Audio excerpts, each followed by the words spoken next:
very much. Very good evening, Assalamu alaikum, ladies and gentlemen. First of all, I would like to congratulate the organizer of this very beautiful event to celebrate International Women's Day. We are all here to acknowledge the contribution of our women who have been a key part in improvement of our society. In whatever role they are mothers, they are wives, they are sisters, they are daughters. Whatever their role they play, they are very important members of society. Their contribution is beyond measure.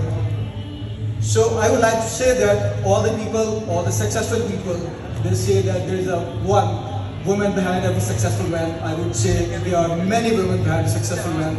There are strong mothers who nourished men, who nourished women to be a productive part of the society. There are women who are wives, who are sisters, who bear you during your struggles, making you productive for the society, and there are daughters who aspire to become a strong and productive member of the society.